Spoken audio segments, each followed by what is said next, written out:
지난 편에 대해서 좀 더 이해를 돕기 위해 하는 건데 쓰고 난 다음에 이 생각했어요. 나는 왜 이 짓거리를 했을까? 규제, 세금, 통제, 법, 여론 이게 보통 조직이라고 따지기도 하지만은 모든 조직을 운영할 때 방식이기도 하지만 문과가 주로 통제하는 방식이에요. 이제 여기 밑에서 엔지니어가 열심히 일을 하면은 여기 위에 문과 그 CFO든 아니면은 뭐 회계 담당이든 아니면 법무 담당이든 툭 튀어나와가지고 거기에서 여기 통제를 딱 걸어요. 그러면 여기 하던 게 다 허사가 돼. 그리고 나 시킨 대로 하라고 해. 뭐 이거 외에 뭐 더 심한 것들 많아요. 뭐 그래서 뭐 이 이권을 가지고 뭐 특정 솔루션 써라. 다른 게 더 싼데요. 됐고 너네 그거 안 할 거면 감사내나 그런 식으로 기업을 통제하는 규제 기관의 방식이라든지 그런 것들 되게 많은데 사실 미국 똑같습니다. 그래서 머스크가 그거 못 참아가지고 트럼프에 올인을 한 거잖아요. 이게 미국에서는 정치 로비를 통해서 그 규제를 푸니 안 푸니 그런 식으로 진행이 됩니다. 머스크 같은 경우에 이제 바다에서 다시 그 로켓이 되돌아오게 하는 방식 이유 자체가 원래 이제 그 바다에 떨어뜨렸을 때 야 상어가 상처를 입을 수 있어. 고래가 상처를 입을 수 있어. 그런 식으로 규제를 해 왔거든요. 간단히 말하면 머스크 조직이죠. 그런 것들이 많기 때문에 기본적으로 우리는 싫든 좋든 간에 정치의 지배를 받고 살아갑니다. 그렇기 때문에 정치에 대해서 무관심하라라고 하는 전통적인 보수적 관점이 그런 식으로 했거든요. 정치에 대해서 신경 쓰지 마라. 그럴수록 정치에 더더욱 신경을 써야 됩니다. 어쨌든 규제, 세금, 통제, 법, 언론 그리고 여기는 여론을 적었는데 여론이 좀 더 정당성이 맞지만 여기선 제가 잘못 적어도 실토라고 언론이라고 하겠습니다. 이거는 조금 있다가 3편쯤에 나올 겁니다. 자, 법은요 광역적인 제약을 주는 거예요. 보통 이걸 통해서 뭘 정하냐면 지원할 것과 하지 말 것을 정합니다. 어길 경우 벌금을 매겨요. 보통 이제 제약을 많이 주죠.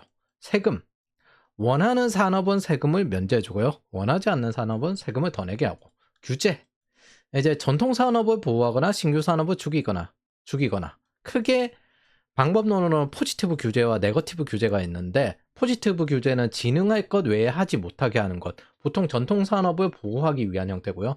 네거티브 규제, 금지할 것 외에 다 허용하는 것. 이런 식으로 진행됩니다. 한국 방식은 포지티브 규제, 전통 산업을 보호하는 방식으로 주로 가고 있습니다.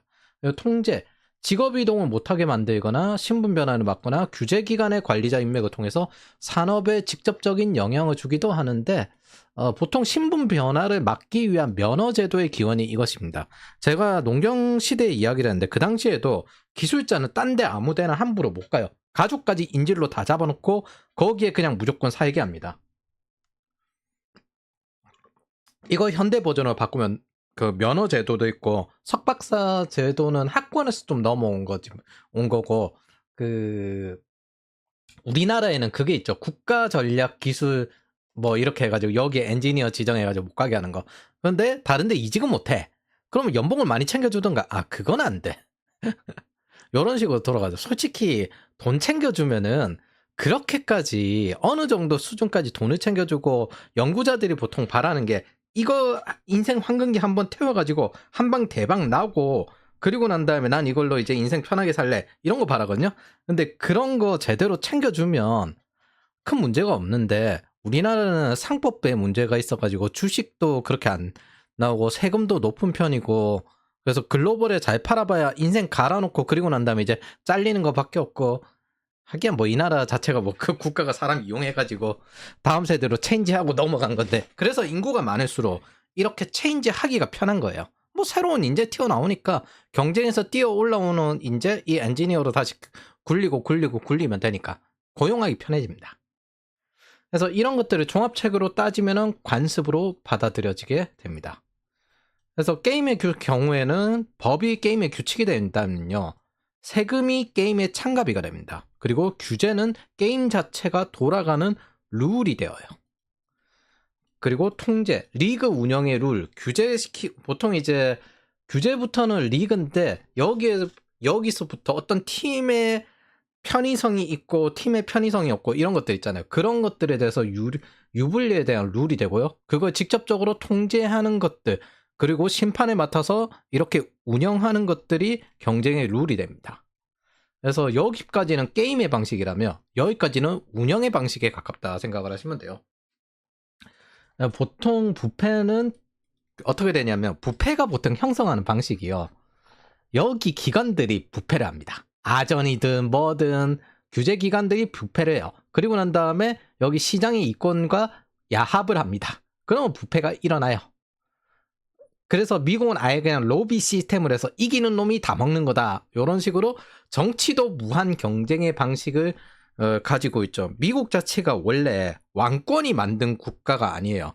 미국이 초창기 형성할 때 왕족이 와주길 바라는데 왕족이 하나도 안 와. 그래서 사업가와 엔지니어들 가지고 만들어진 국가입니다. 그리고 이 엔지니어들도 원래 오랜 시절부터 대장장이 뭐 시절부터 계속 그 착취당해 왔잖아요. 그런데 그래서 그 유럽에서는 왕권, 신권, 학권인데 엔지니어는 학계가 없어요.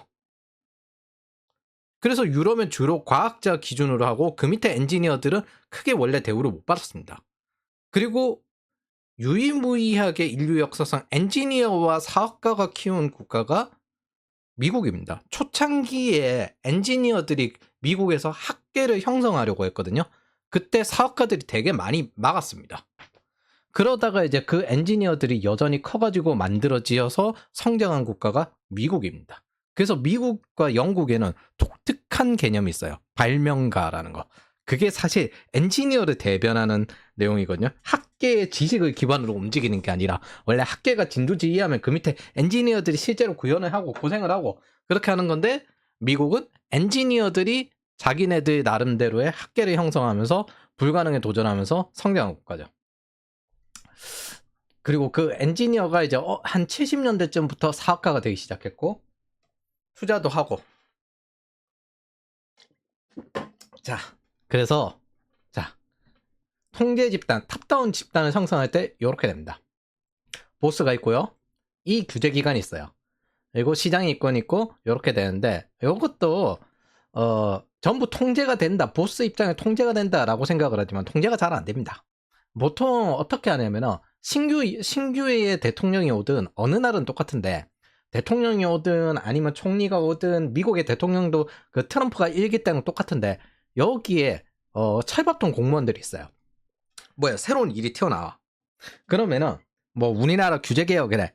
그러면 한 2, 3년 정도 주저앉아 버립니다. 무슨 위원회 만들고 막 하거든요. 그럼 2, 3년 정도 주저앉아요. 그래서 뭐 어디 갑자기 그 국가연구소에서 연구하다가 갑자기 자기는 이유도 없이 여기 불려와가지고 여기서 위원회 사람이 있으래요. 저는 여기 왜 불려왔는지도 모르겠는데 일단 모르겠고 여기 자리 채워. 그리고 주저앉아 버립니다. 그게 보통 한 이제 어느 이제 공무원 집단 안에서 서로 간에 야 2, 3년 정도 주저앉자 그런 식으로 태업을 부리는 방식인데 그래서 대통령 바뀌었다고 해서 이 공무원 기관이 마음대로 통제가 된다 그것도 아닙니다. 일본이 이게 좀 심하죠. 그 정치기관과 공무원 기관의 괴리가 또 상당히 커요. 일본은 정치인들이 족벌주의로 돌아가는 그런 급인데도 불구하고 공무원 관료기관은 또 마음대로 통제가 안 됩니다. 미국도 어느 정도 그렇고 우리나라도 이런 것들이 좀 있어요. 요런 차이들이 있고 이런 것들을 보고 플레이어들은 어느 쪽 시장이 좋을까 하고 다른 조직으로 넘어가는 게 플레이어고요. 워커는 여기서 못 벗어나요. 이게 워커입니다. 그리고 이 위쪽의 입장에서 생각을 해봤을 때 여러분들이 잘 생각해보면 내가 어느 정도 이 중간기간 어느 정도 한 자리 차지했다. 그럼 워커가 많은 게 좋을까요? 플레이어가 많은 게 좋을까요? 워커가 많은 게 좋습니다. 근데 내 자식이라면 무조건 플레이어가 많은 게 좋습니다. 여러분들이 생각해보면 왜 정치인들 아들 딸들은 전부 외국에 가 있는지 그 이유를 알게 됐을 겁니다. 일단 한국에 돌아와도 더 유리하고요. 외국에 가서 수익률 높은 거 택할 수 있는 사람 플레이어들이 훨씬 낫죠. 그래서 플레이어들은 다양한 시장을 선택할 수 있고 워커들은 시장을 선택할 수 없습니다. 그리고 보스들이 통제하는 조직 이런 조직의 특징은 이 보스들의 하이퍼 캐리를 서포트하는 조직입니다. 바꿔 이야기하면 보스들도 사실 모든 권한을 가지고 있지만 여기에 대해서 의존적이에요. 의존적이기 때문에 뭐 이들에 대한 협조가 필요합니다. 그래서 이권이 굉장히 중요하다. 이거 굳이 대통령으로 안 봐도 공공기관에 뭐 기업 시장에 있다가 뭐 임원 좀 하다가 공공기관에 들어가가지고 야 이렇게 비효율적으로 돌아간다니 안 되겠어. 내가 한번 이 공공기관을 개혁해보겠어. 기업 시장 입장에서 아무리 워터폴이라도 기업 입장에서 공공기관 들어가면 대단히 비효율적으로 보이거든요. 그래서 개혁해봐야겠어. 그렇게 하면 여기서 아무도 안 도와줍니다. 아무도 안 도와줘요. 그럼 이거 어떻게 해야 되는데 일하는데 뭐 어려움이 없으십니까? 그러면서 이 보스가 서포트 식으로 먼저 해줘야 됩니다. 해주고 우리 다 같이 힘들지만 요거 한번 해봅시다. 그래서 그 동의를 얻어가지고 마치 우리들 간에 한 인간이다, 한 집단이다 이런 거에 대한 관점을 가지고 돌려야 돼요. 뭐 등등등 많아요. 뭐 예를 들어 또 여기 보스가 국정감사를 잘 대응할 수 있는 공공기관에 보스가 들어와가지고 국정감사 대응할 수 있고, 요게 이제 보통 낙하산의 원리죠. 공공기관 낙하산의 원리. 이제 위에서 대통령 찍겠는데 뭐 어디 자리 주기에는 좀 애매하고 한 자리씩 나눠줘야 되겠는데, 한 자리씩 나눠주면 이제 좀 규제 기관에서 좀 큰 영향 없는 곳으로 한 자리 나눠주는 거죠. 정치적으로는 좀 약할 것 같다. 그래도 우리 세력은 형성해야 되니까. 이런 식으로 돌아갑니다. 어느 나라든.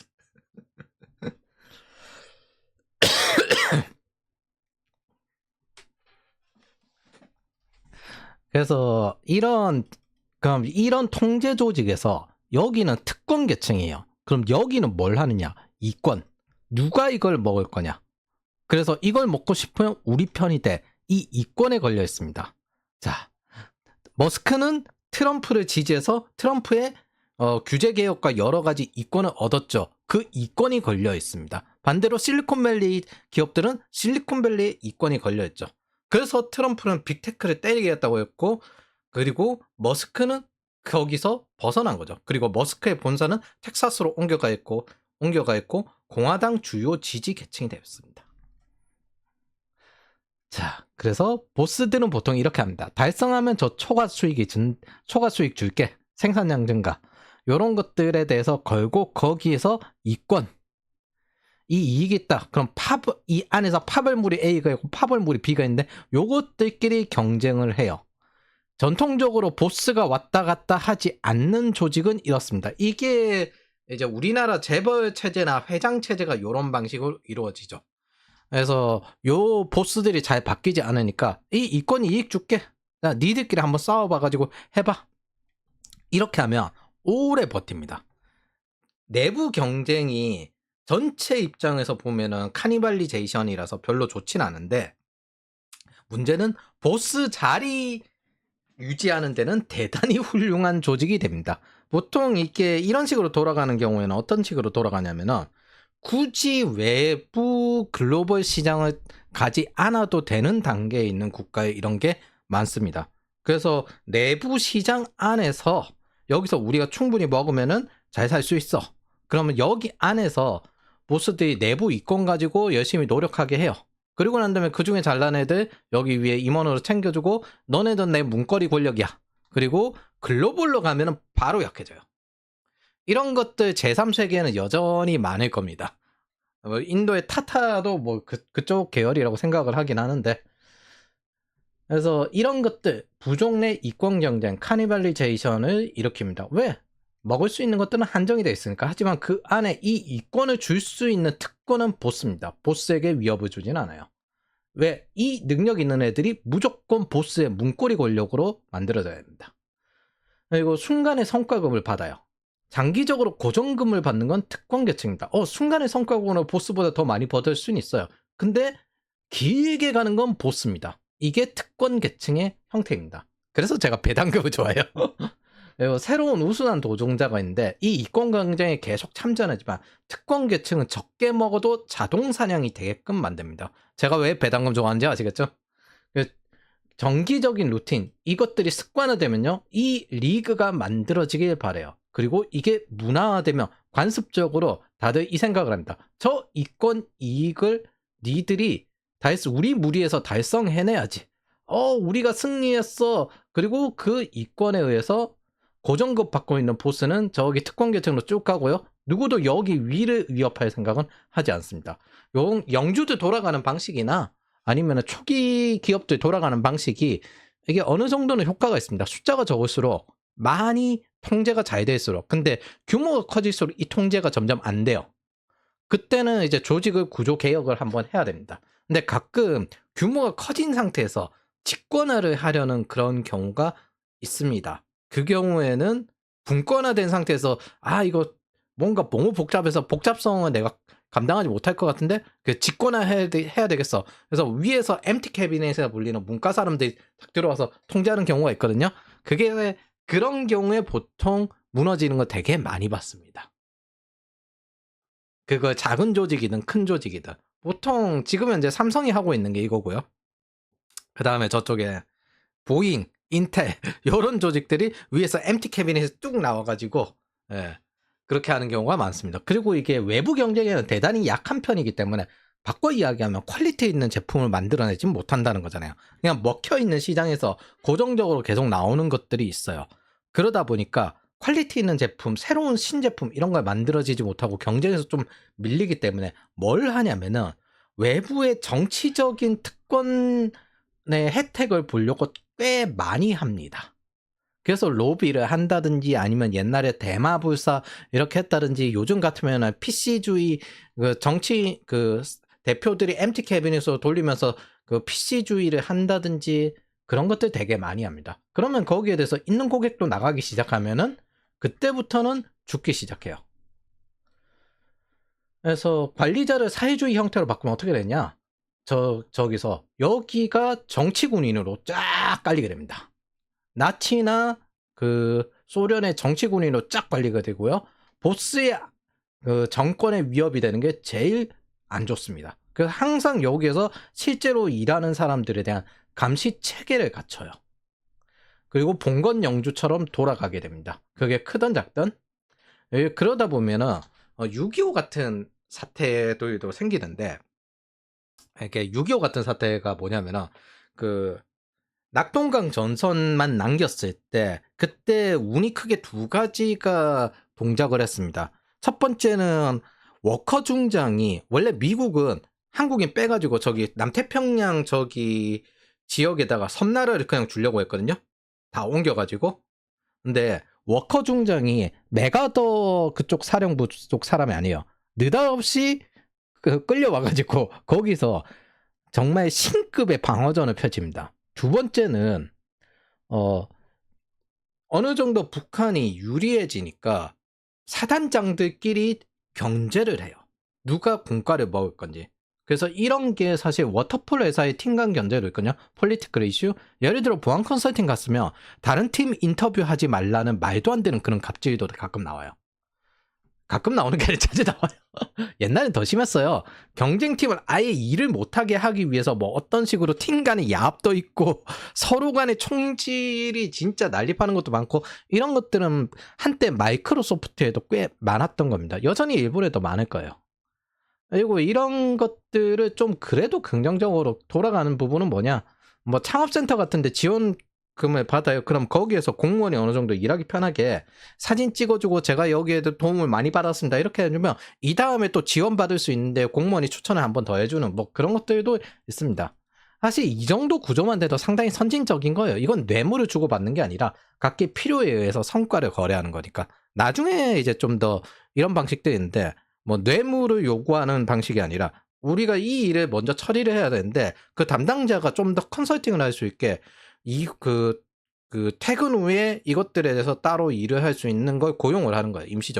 임시적으로 고용하고 그거 세금 내고 다 합니다. 그리고 난 다음에 컨설팅 된 대로 규정대로 딱 문서가 만들어졌으니까 그 문서를 바로 통과시키는 거예요. 이거는 내가 만든 거니까. 그런 식으로 일거리를 제공하고 세금을 창출하는 방식도 있습니다.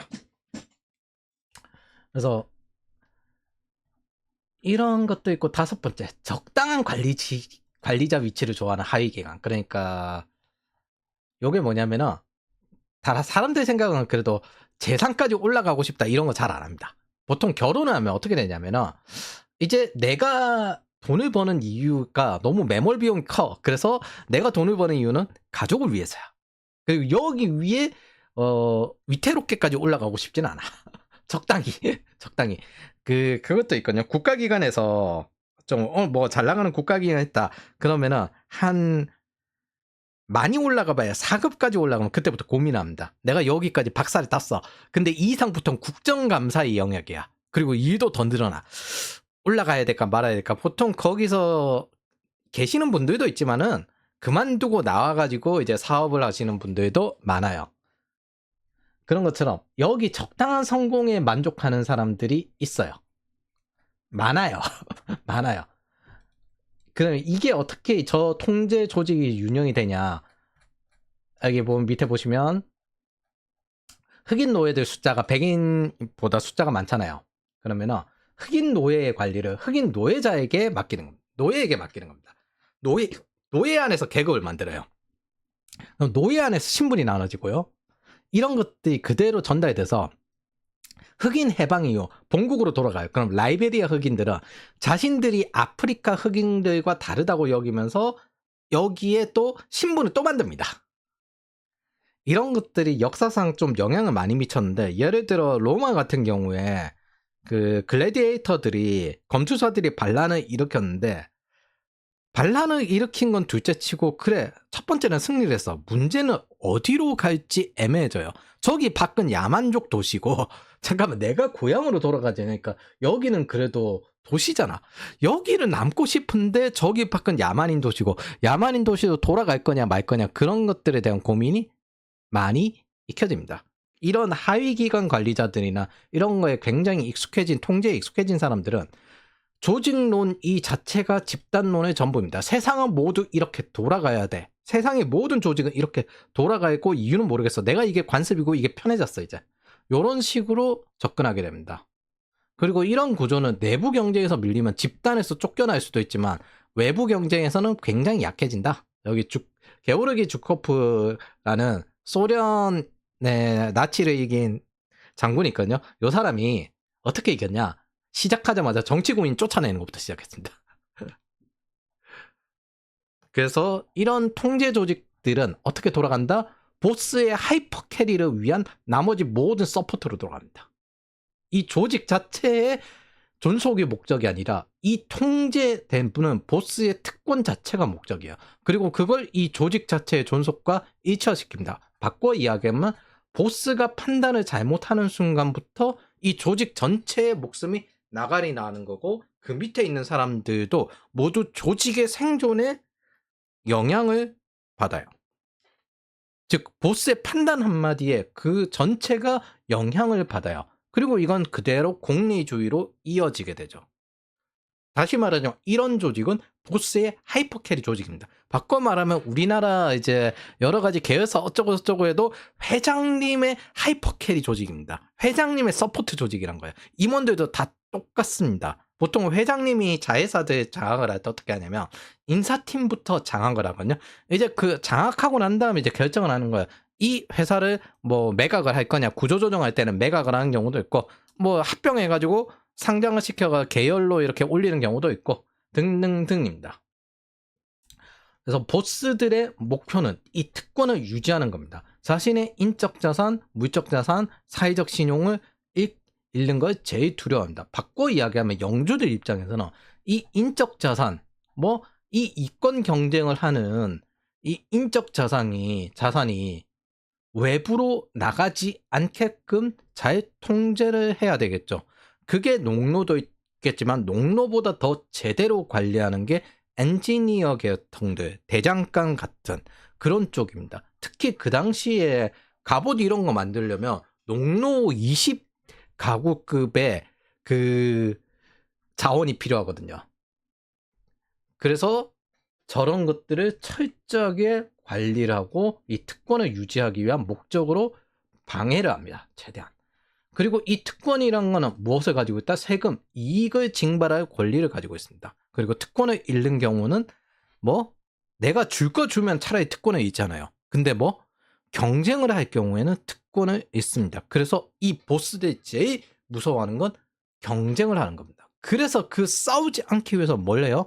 영주들 간의 동맹을 맺습니다. 이 동맹을 맺는다는 거는 바꿔 이야기하면 얘가 명예나 신용이 떨어지는 순간부터 제가 그 영주들이 사회적 신용을 왜 그렇게 중시하는지 이야기를 했던 건데, 이게 떨어지는 순간부터 두 가지가 안 됩니다. 대출을 못 받고요. 두 번째, 동맹지를 못 구합니다. 그리고 결혼은 그 동맹지를 구하기 위한 형태입니다. 여기 공격하면 저쪽이 도우러 와? 그럼 내 피해가 너무 심하겠는데? 그럼 내 특권을 잃을 수 있겠는데? 요런 위험성을 줄이는 형태가 됩니다.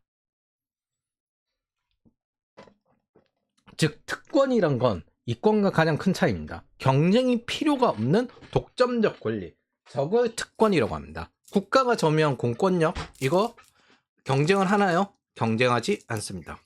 이때 보스가 운영하는 관리 조직은 보스의 가장 중요한 인적 자산이거든요. 이 영지 관리인들은 보스가 죽으면 집단 전체가 무너진다는 걸 압니다. 현대사에서 가장 큰 차이는 저 보스가 죽어도 다른 보스가 튀어나온다는 거죠. 그리고 저기 자체의 독립성을 부여하는 그런 차이도 있습니다. 그러나 예전 같으면은 이 영지 관리인들은 한 방에 죽죠. 회사라고 생각해 보시면 됩니다. 일단 회장님이 밑으로 오시면은 여기 밑에 있던 인사팀이 이거 뭐고 재무팀 이거 다 없어요.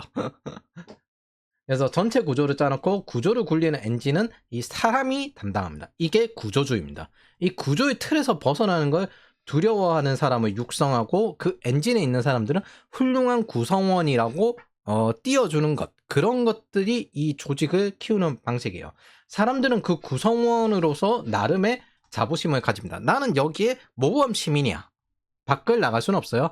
그러나 언제나 세상이 변해서 구조를 조정해야 될 때 집단에서 쫓겨나면서 자신의 삶이 무너지는 걸 겪게 됩니다. 그래서 구조주의는 기본적으로 좁은 시선에 오만한 겁쟁이를 육성해야 돼요. 왜? 새로운 도전을 할 수 있는 사람이 이 구조에 있으면 일단 둘 중 하나에 반란을 일으키거나 이 조직을 나가거나, 이걸 최대한 줄여야 됩니다. 그래서 저는 이렇게 인식해요. 구조주의는 세상을 인과관계로 보는 선형적으로 보기 때문에 고볼륨 일에 익숙해져 있어요. 고볼륨. 깔으면 까야지. 그럼 이제 양으로 때려박는 거예요. 반대로 고강도의 일, 상황이 계속 바뀌는 불확실한 미래에 도전하는 일에 대해서는 굉장히 취약합니다. 그래서 보통 이게 시간 줄이고 뭐 이런 거에 굉장히 익숙해져 있는 게 이제 구조주의입니다. 양으로 때려박는 거. 그래서 전통적인 워터폴에서 구조주의에 익숙한 관리자들이 개발자들에게 고강도의 일을 고볼륨의 일로 관리하는 경우가 생겨요. 기본적으로 이제 이건 불확실한 일이고 전례가 없는 일인데 이걸 고볼륨의 일로 관리돼요. 양으로 때려박아가지고 해내. 그러다고 안 나오거든요. 그래서 프로젝트가 실패하는 이유가 보통 이것 때문에 망하는 경우가 많습니다. 그래서 그거를 반발을 하고 애자일 클라우드 MSA 구조가 나온 겁니다. 그래서 보스들이 특권을 잃게 되는 경우, 첫 번째, 경쟁 집단의 성장. 특히 플레이어들이 여기 옮겨가 버리면 경쟁이 세지거든요. 예를 들어 영주가 있어요. 근데 우리는 갑옷 만드는 거 거의 못 만드는데 이 대장간 운영하는 애들이 다른 데로 옮겨가고 상인들이 그 철강성 옆에 공급해줘. 호호호. 이거 한번 딱 뒤집어 엎어버리면 이거 언제든 영지 탈환할 수 있을 것 같은데, 그렇게 되는 순간부터 보스들은 경쟁의 위협에 시달리게 됩니다.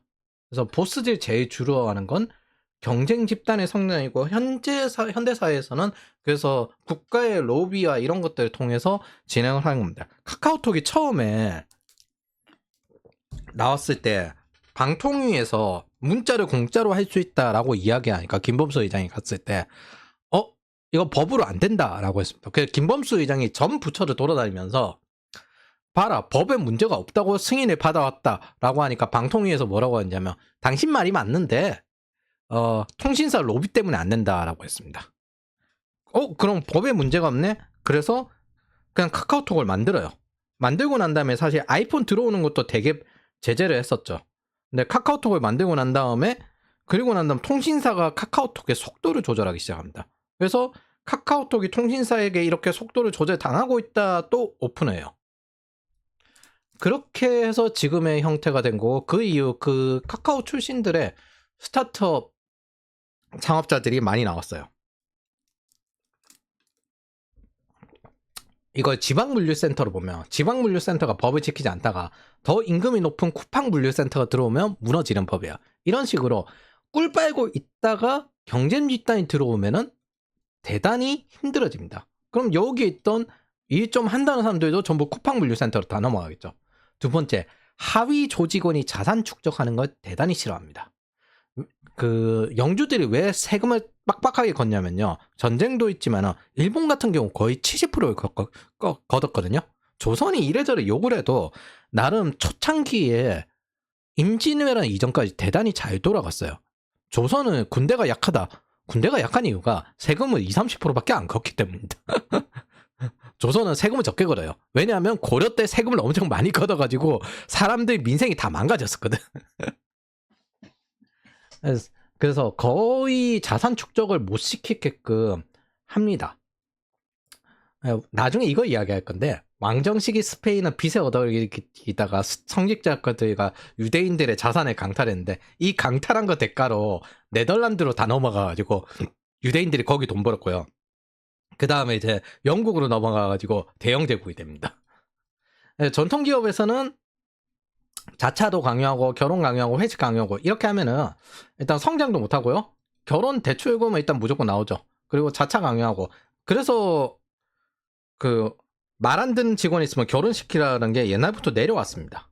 이런 거 하는 것들 회사를 퇴사하지 못하니까 자산 축적이 안 되니까 그래서 결혼 안 하면 사실 상당히 돈 잘 모이거든요. 그리고 이게 미국에도 좀 나오는데 결혼하고 난 다음에 씀씀이가 전체적으로 커져요. 분명 같은 비율로 쓰면 둘이 모아가지고 더 자산을 뻥튀기 할 수 있는데 씀씀이가 더 커져요. 그게 이제 미국에는 50대 50인데도 불구하고 더욱 그게 문제가 된다. 그래서 결혼한 사람들이 파산을 많이 한다라고 나오는 이야기가 있습니다. 그 책을 엘리자베스 워런이 썼죠. 거기에다가 이혼하면 이혼 리스크는 더더욱 커지니까 그걸 안 하려고 엄청나게 강요가 됩니다. 여기서 이제 보통 크게 결혼 강요하는 방식이 나와요. 하위 조직원들의 자산 축적, 자산을 축적하지 못하게 만들어야 합니다. 세 번째, 보편적 관점에 의해서 특권의 정당성이 깨질 수 있습니다. 너네는 뭔데 그렇게 편하게 살아? 그러면 전통 카톨릭에서는 뭐라고 하냐? 신의 목적론에 따라서 승리가 결정된다고 믿었습니다. 이거 상당히 오래 갔어요. 17세기 같은 경우에는 어느 정도 유럽에서는 자유롭게 결혼할 수 있는 문화가 만들어졌거든요. 왕을 제외하고. 왕은 여전히 여기서 동맹국이랑 연결되어 있어요. 이게 중세시대에 특권 때문에 동맹국이랑 연결되어 있다 이렇게 이야기하는 경우도 있는데 왕들은 함부로 마음대로 결혼 못합니다. 절대. 왜 결혼을 못하냐면은 왕들도 똑같이 공작이나 왕 비슷하게 결혼을 해야 첫 번째는 전쟁 위험이 줄어들고요. 동맹을 맺을 수도 있고 그렇기 때문에 왕은 국가 전체가 가문이에요. 그래서 왕들은 결혼하고 싶어도 마음대로 결혼 못해요. 그래서 쇼펜하우어가 뭐라고 했냐면 왕이 첩을 가지는 걸 반대하는 그런 배은망덕한 짓이다. 우리는 다 자유롭게 이제 사람을 만날 수 있다. 근데 왕 그러면 안 된다. 왕은 뭐 계속 그렇게 희생해야 된다. 약간 그런 관점입니다.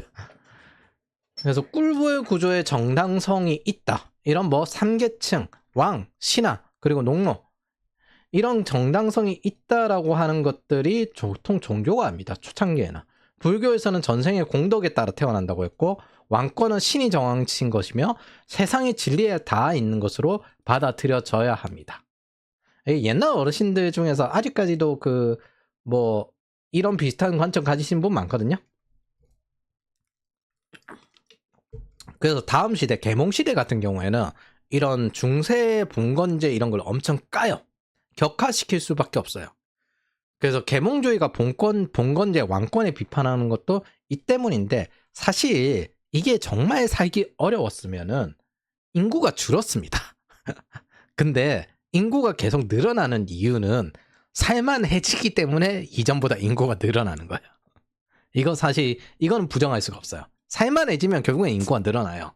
근데 봉건 시대를 통해서 어느 정도 전쟁의 위협을 줄이고 살만해지기 때문에 근데 이제 시대가 변하고 인구가 늘어나고 경제가 발달하면 이제 또 안 맞는 거죠. 그럼 구조 개혁을 할 때가 오고 그런 것들이 사상을 통해서 보편적인 관점을 바꾸는 시도를 통해서 바꿔집니다. 그러면 이런 개혁이 오면 기존의 특권 계층은 신분을 유지하기 위해서 정치적 거부를 하고 선택적인 수용을 합니다. 여러분이 생각하는 것보다 관념은 매우 중요한데 이 관념을 통제하기 위해서 보통 언론을 통제하고요. 여론을 검열합니다. 즉 공적 가치, 사회적 안정의 정의를 저스티스를 정의합니다. 디파인합니다. 즉 이게 보편성이 됩니다. 이게 관습적으로 계속 이어지고 문화가 되면 보편성이 돼요.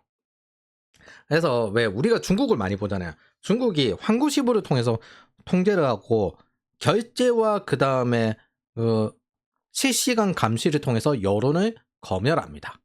그렇게 하면은 다 비워진 상태에서 한국이 나쁘다 이런 것만 나와요. 그리고 한국이 좋다 할 때는 한국이 좋다고만 이렇게 나와요.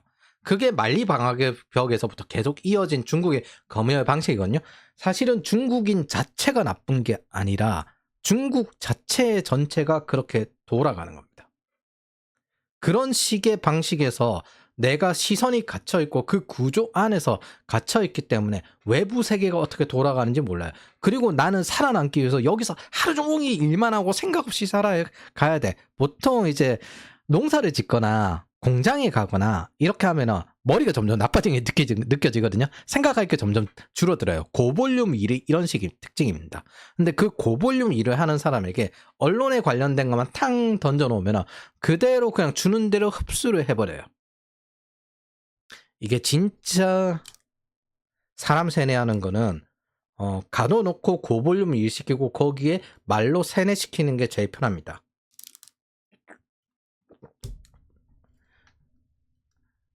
그래서 이 보편적 관점이 중요한 이유는 보스의 규제 기관들이 자신들의 이권 통제 정당성을 유지하고 직접적인 억압을 하기 때문입니다. 그래서 사람을 붙잡을 요인이 없어지고 경쟁자가 생기며 나보다 돈 많은 자가 생기고 특권의 정당성이 사라질 상황이 생기면 위험해지는 겁니다. 자, 잘 생각해 보십시오. 일본은 계속 세금이 올랐습니다.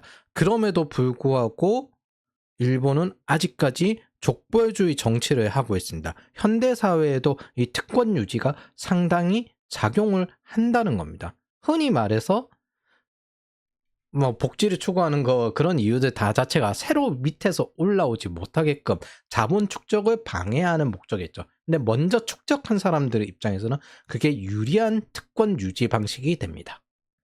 새로운 경쟁자가 생기는 게 제일 무섭습니다.